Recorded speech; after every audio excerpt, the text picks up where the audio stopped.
From Washington, this is VOA News.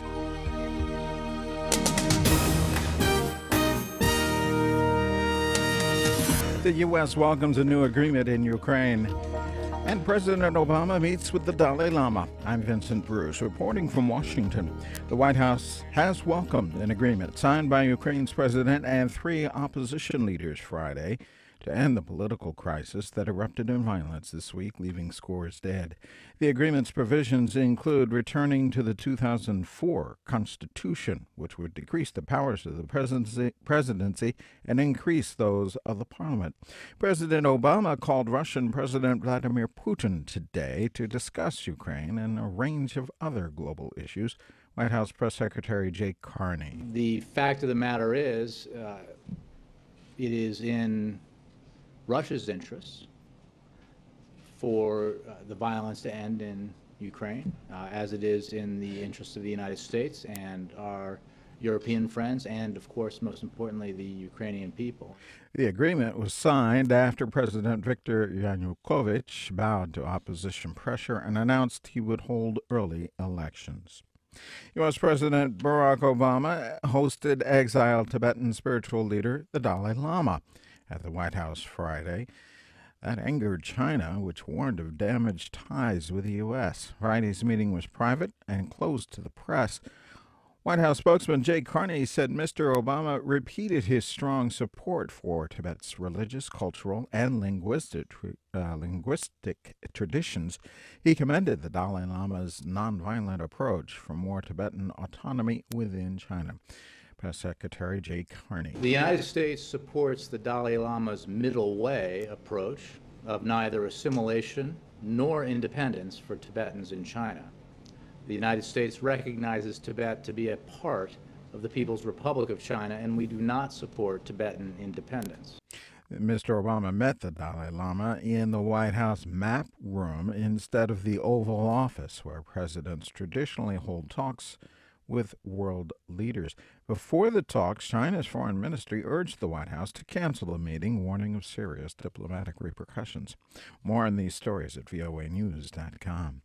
Al-Qaeda-linked militants attacked Somalia's presidential palace Friday. The president was unharmed. At least 17 other people were killed.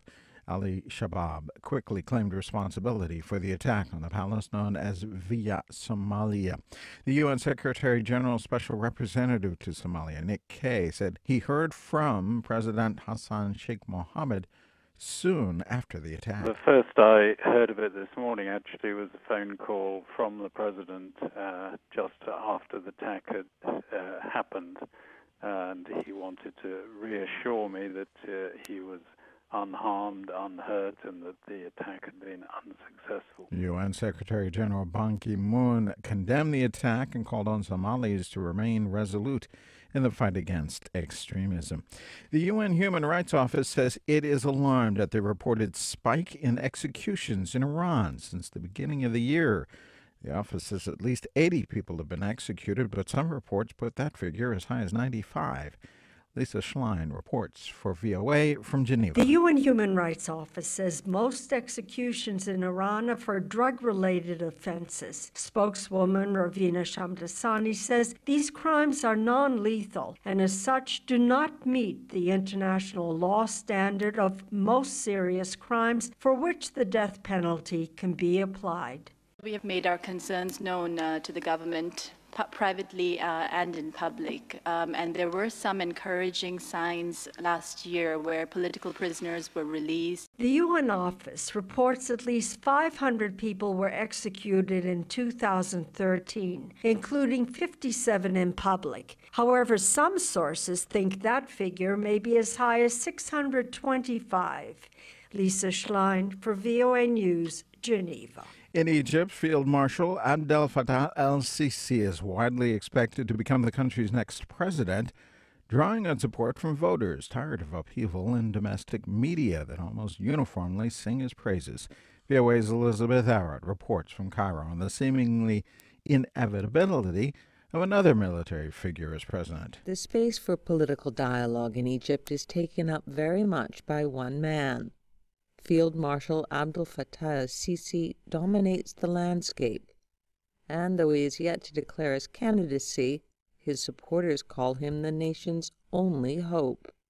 Squeezed to the sidelines, Strong Egypt Party founder Abdulmonem Abdulfatah finds that sense of all or nothing is at the heart of what's wrong with the country 3 years after a popular uprising.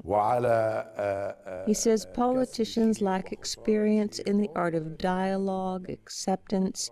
Even this potential bridge candidate has given up on the possibility of give and take in a country he now calls a republic of fear. Abdulfatah is refusing to run. Elizabeth Arrett, VOA News, Cairo. More on this and other stories at voanews.com. I'm Vincent Bruce, VOA News, reporting from the VOA News Center in Washington.